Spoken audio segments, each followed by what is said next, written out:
Hello and welcome to today's Confessions of a Global Changemaker. I'm super excited and totally juiced about introducing you to this amazing woman who I've had the pleasure of knowing for many, many years.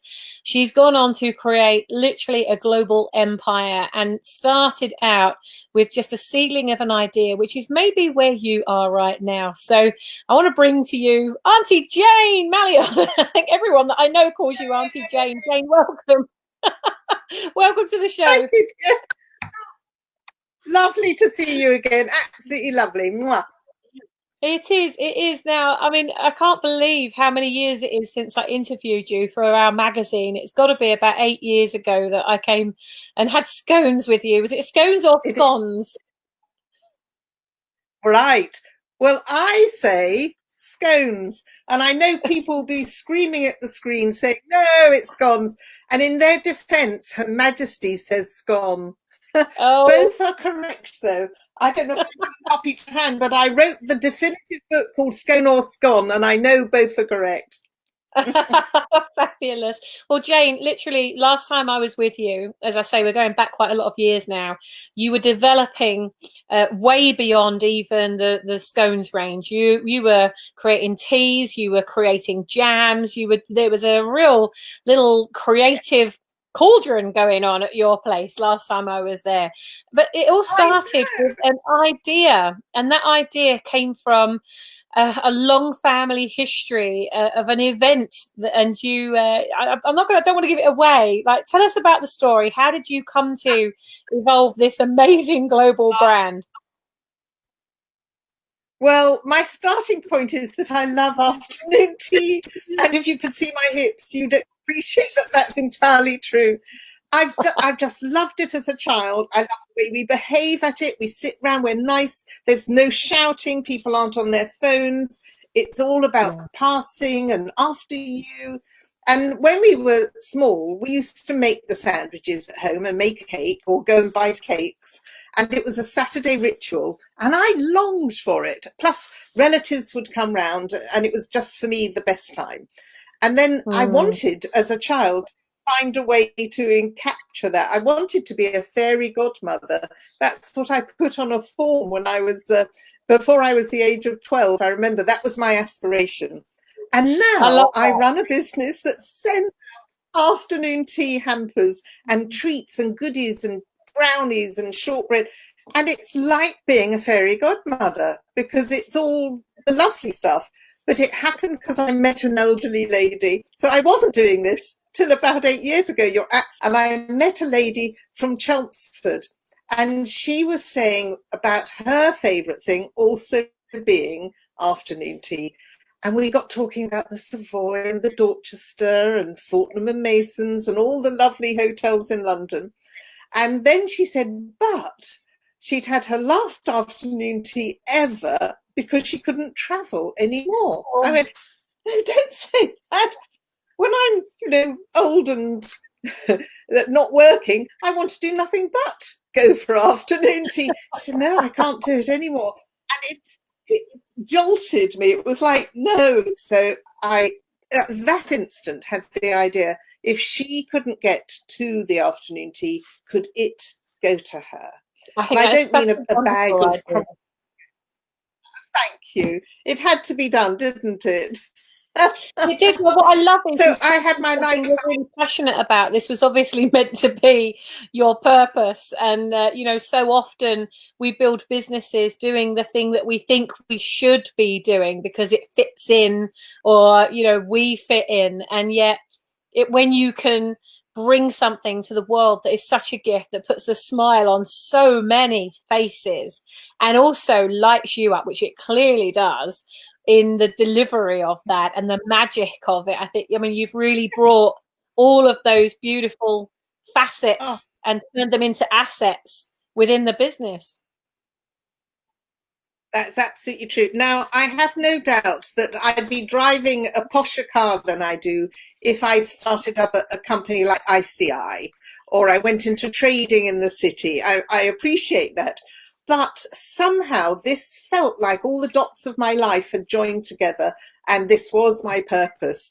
And, I was only across that I hadn't thought of it before. It was like, it's so obvious that this is a I should be in. What have I been doing all my life? And so I started the company and pulled my husband on board, kicking and screaming, and got a wonderful branding designer, Carol French, Carol, and a wonderful web man called Paul Allington. And we were the team. And then the Scone gnomes joined us as we got busier, and we have our Flossie, Scone gnome Flossie, and other ones. And so it's just been hilarious. Every day is an adventure.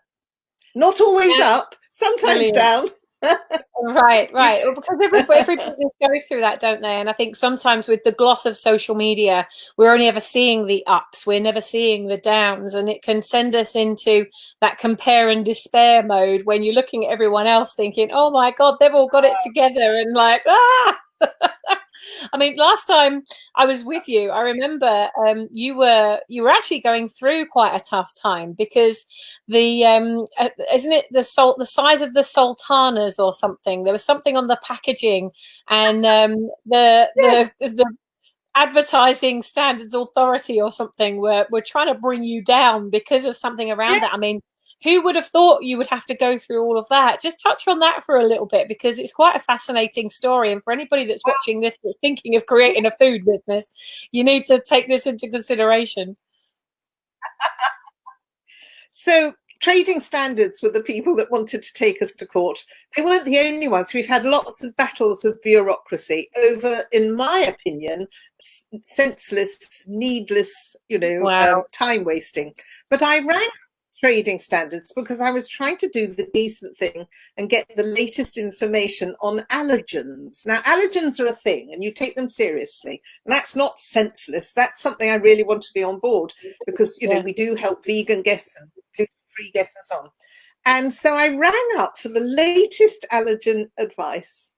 And this lady, whilst I was on the phone, said, by the way, I'm going to tell you that whilst we've been on this call, I've instructed our legal department to looking into shutting down your business. So, well, I only phoned for advice. What happened there?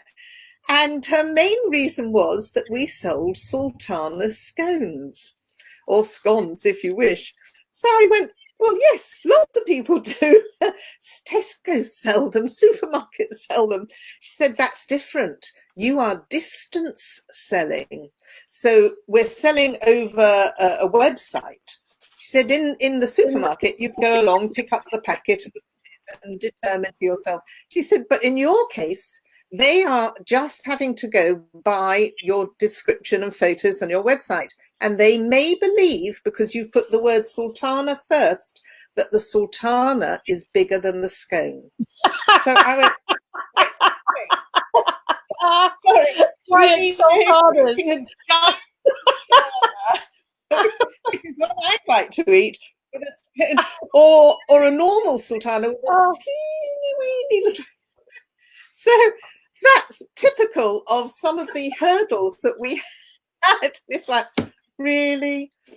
One time we applied for a grant, Sammy, a grant we were entitled to, but the cost of getting the grant, because it was so complex, you had to have legal input, was greater than the grant they were giving you. It's like, that can't be right. That's definitely... So I got that one changed. I went to my MP and he actually changed it at parliamentary level. Wow. Thank you. Well, yes, I was incensed. I wrote this email to him and I made about 13 different points. And there's this and there's this and giant sultanas with scones and don't be ridiculous. And I wrote all this and the phone rang within half an hour. Bless him. And he said, may I come round? I went, yes, of course you can. Wow. He said, will I get a scone? And he came round for 2.5 hours and he ate 3 scones, but he listened to everything and then he went back and made changes. Hooray.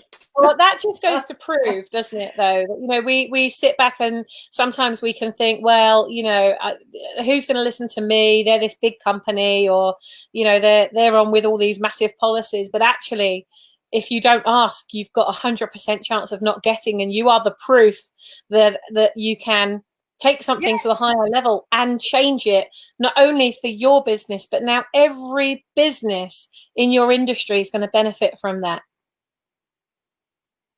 Thank you. Well, the grant was assuming we were all the size of ICI. And of course, we're micropreneurs, a lot of us. And so I had a differential put in for businesses below a certain level. Yes. Boom. Give it some welly, everybody. Power to the people. Well done. I find it fascinating, your business journey, because you literally, when you started, I remember you telling me the story about, wanting to get your branding and wanting to get the website and everything done. But at that time, you didn't have any money in the business because you were literally just starting it. So you did some deals with some suppliers, and I'd love for you to touch on that a little bit, because I'm sure there are people watching this live and also on the replay who think, where am I going to get my money from to get all of this stuff done? Because it takes investment to build a serious business. So can you touch on that a little bit for our viewers that are watching now that are thinking, how can I do it all? I know. Well, you can't do it all at once. So that's the first thing. You have to kind of prioritize and reach out to people. So my first tip is ask people, even people that are very grand and you don't know them particularly well. If you ask for help, more often than not, you will get it. I mean, you've probably noticed on Facebook, people give do I know anybody who can blah, blah, blah? And people chip in. So there's a lot of kindness out there. And I've tapped into a fair bit of it, and I'm so appreciative. And then if we're very quiet, you can barter. I don't think you're meant to actually barter, but sometimes people will do services for you and you can do something for them. And then I gave shares away in the business to people whose services I really needed. And that's another way you can go. As long as they feel the business will have some legs and they're enthusiastic, and you make it a pleasant experience for them. So our shareholders are wonderful, and they do get a fair number of scones and things that we can do for them. But that's our privilege. So I was lucky enough to meet people that said, yes, I'll get involved. So I guess the idea had legs. And then we got such a beautiful brand made that people came on board just by seeing that. So yes, lots of luck and lots of asking people. And I still ask people all the time. I'm not an expert in so many areas, but I can reach out to kind people that are. Yeah, and that's the key, isn't it? It's asking. We've got to flex that asking for help muscle, which is not an easy thing to do if you're an entrepreneur and you're used to fixing things and solving problems, and then all of a sudden you need a problem to be solved. It's actually a lot of people, and I used to also feel it was a sign of weakness when I first started, but over time I've realized it's a massive sign of strength to ask for help. And so many people have helped me on my journey that when people ask me for help, I just want to go all out and support them, and know that they're going to be that one drop that then goes and helps somebody else and helps someone else. It's creating that ripple effect. But coming back to your story and how you got into all of this, I mean, this isn't what you were doing before, is it? You literally you turned your entire life and career around, and I really love especially the bit where you put a Facebook page up not knowing that this had legs at all. You were like, this was something that you were really in the middle of testing, and share with us what happened next. And it ran.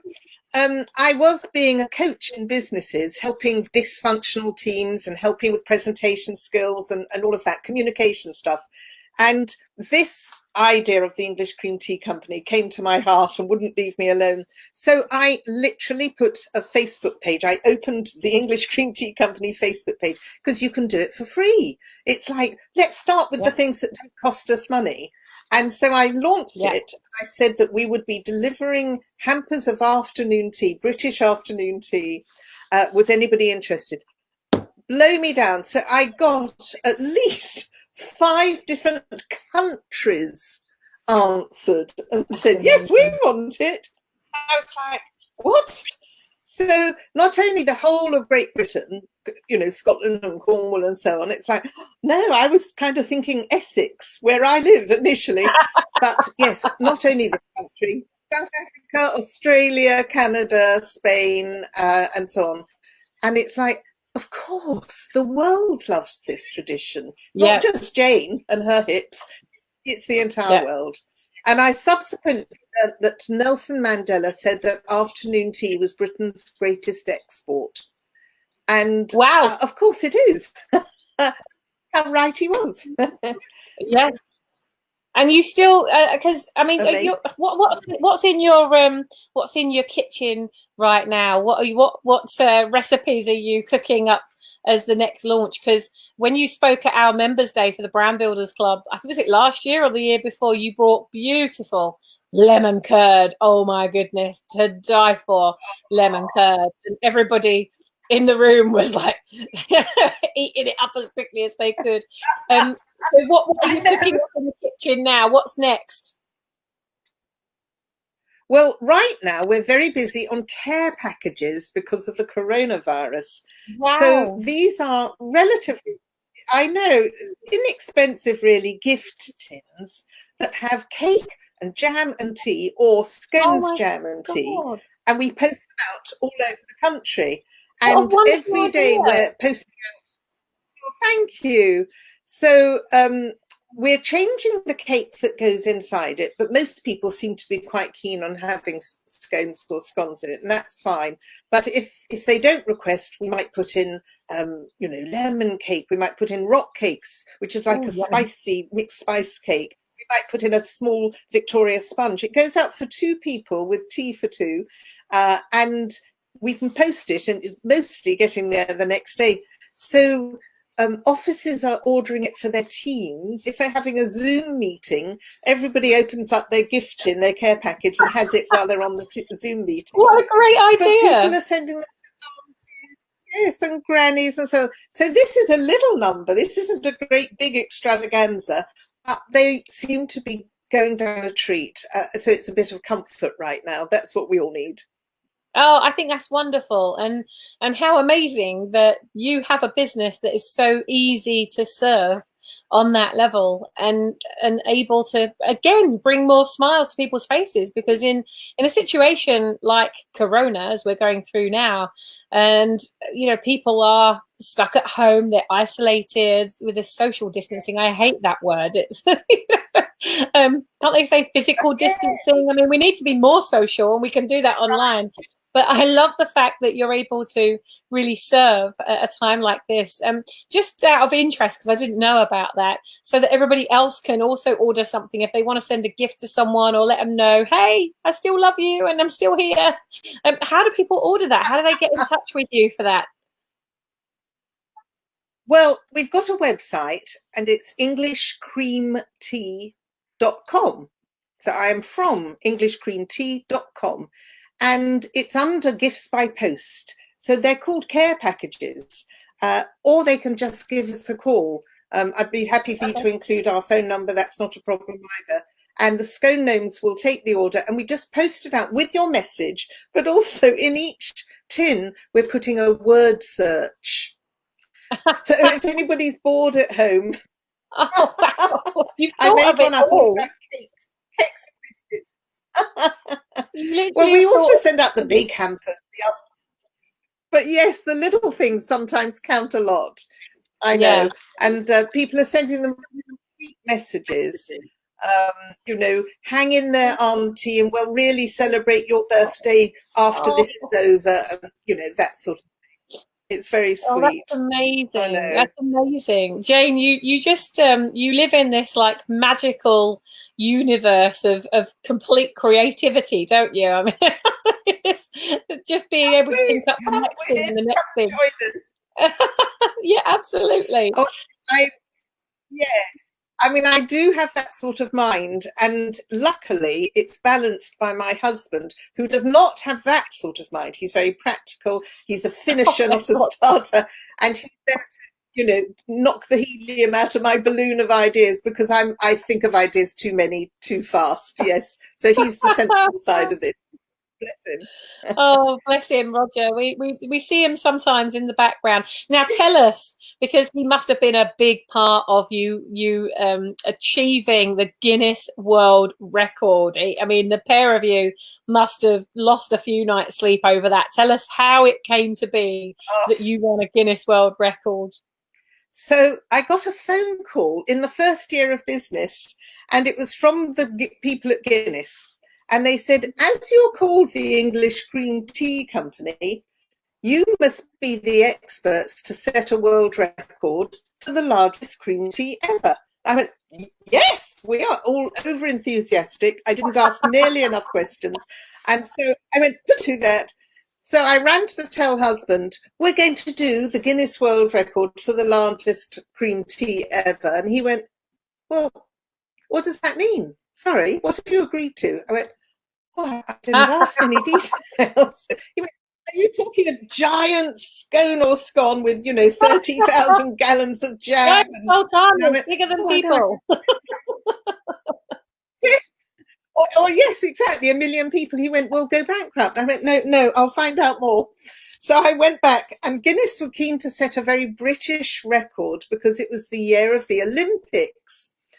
And so they said it had to be hundreds and hundreds and hundreds. It couldn't be, 45 people, and they all had to be in one place. So that was the challenge. They set the date, and then I had to do everything I could to get the word out. It was challenging because we'd got a holiday booked. We'd had it booked for 7 years, and we came back 2 days before the event. And we couldn't cancel the holiday, and we had, that was a challenge, but we were determined. We were running on fumes, with jet lag. But again, the kindness of people, everybody jumped in to help. And we were so grateful. Somebody played the piano for free. Rodders from Cornwall drove up and gave us the clotted cream for free. Someone made the jam for free. It was charming. And everybody wore Union Jack clothing or posh dressy-uppy clothing and had flags. Anyway, we did it. And I was thrilled. It was one of the best days of my life. The only downside was I put it all over Twitter and such like, and Devon were not impressed that a company from Essex had won the Guinness World Record for the largest English green tea. They said we'd had no right to go for it. Oh dear. Wow, that's amazing. And what an accreditation, especially in the first few years of your business as well. Now, Jane, this is Confessions of a Global Changemaker after all. So we've talked about lots and lots of uptimes. Let's talk about a time in your business where you've had an experience where you thought, oh my gosh, if that ever happened to me again, I would never, ever, ever do it that way ever again. So that we can learn from your experiences and hopefully not make the same mistakes as that big one. What would that be? Well, let's have a think. I'm sure there are a few. So I hate the idea of letting people down. I mean, I can't tell you how bad that is. And fortunately, it doesn't happen often, I can tell you, but because we go to great lengths. But we had a situation on Saturday that our courier failed to get a parcel, a hamper, to somebody for their birthday. Oh. Now, I have to assure everybody this is extremely rare, and we track them all, and we're on it. And even though the depot had the parcel and it was only 10 miles from the client who wanted it for their birthday, they somehow couldn't pull their finger out to do it. So we drove a round trip of 100 miles to pick this thing up and take it the 10 miles to the person. Wow. So we care so much about getting it right. And if we ever did make a mistake, we'd just be mortified. So we're all over trying to make everybody feel very special. it's really important. We are effectively sending out hugs in a box, and we take them that seriously. That, you know, yes. So we'll do whatever we can that's in our power. Right. Well, Jane, you must see so many people, you know, making big mistakes in their business. And especially in your time, obviously working as a coach in those businesses. What are some of the things that you're still seeing? People are making those mistakes, and they're so easily rectifiable if they were to make them. So I think sometimes people try and take too much on their own shoulders, or believe their own hype, I suppose. You know what I mean? Yes. Yeah. And so we are all human. We're all human, and it's fine to ask for help. It's fine to have some days that don't go as well as others. I find I might have 2 days a week when I'm super brainy and on top of it and get loads done. I might equally have 1 or 2 days which you could almost write off. And so I've realized it is not a straight, it's an up and down for my energy, my creativity and abilities. But I don't know whether people are kind enough to themselves. I wish people would be kinder. I don't mean as in, oh, that'll do, and passing off mediocre work. But realizing that, you know, we are all human and frail, and in this coronavirus time, lots of anxieties, lots of worries and so on. I do recommend joining groups. So you have a group of people. I'm in groups on Messenger and that sort of thing. I'm in one group, and we've been in touch every day for about 3 years. And somebody will shout out and say, help, I feel this. And then it might be me saying, I'm having a day when, and in they chip. And then practical help. This week I'm having to get better with Zoom than I've ever been before. Yes, and I gave a shout out. I couldn't figure something. And this person, a number of people helped me, and they're so sweet. And one of them I've just sent a chocolate brownie off to say, thank you for just bailing me out, you know, in my time of need. So I think be kind to yourself and reach out to others. And maybe if you are being super successful, just avoid it going too far to here, because that's surely the next, So all human. Yes, we are indeed. Well, hi Viola, hi Amanda. I want to say hello to all of you who are joining us and have been joining us. Some of you, it says Facebook user, so you have to click on the link that's with this video to be able to show your name when you come up. But it's so amazing to see you all here. Jane, so you've got all these amazing care packages that you're sending out to people. You're sending hugs in boxes out to all these people who are isolated right now. Where do you see your business in a year from now? What's next for you? So there's some areas we need to do better on, and we're not doing so well. One of them is Amazon. We're not particularly doing well there, and we haven't mastered it. So we want to do more with some of the online status aspects. That could be good. We've put a hold at the moment on export. That's not going quite as well at the moment, and it's got its difficulties currently. So we won't be putting energy into that right now. But we were exporting in a small way to 6 countries, and it would be nice to pick up on that.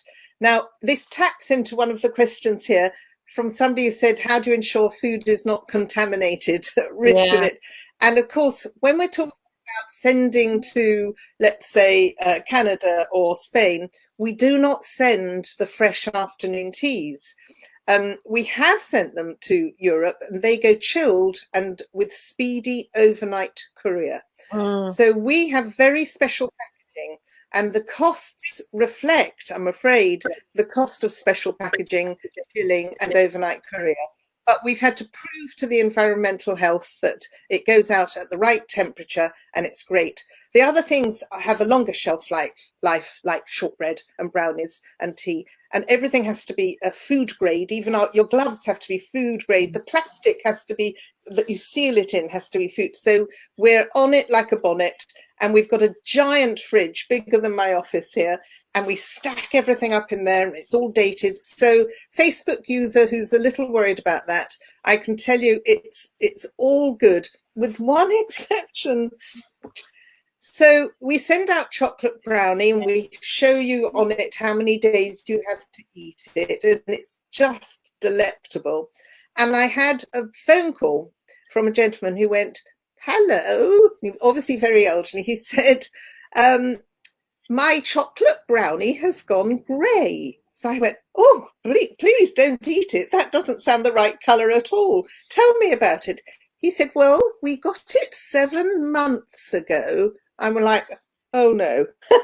Oh. And I keep it on the radiator next to my chair and have a little sliver of it every night. I go, no. So I said, didn't you see there was a date to use it by?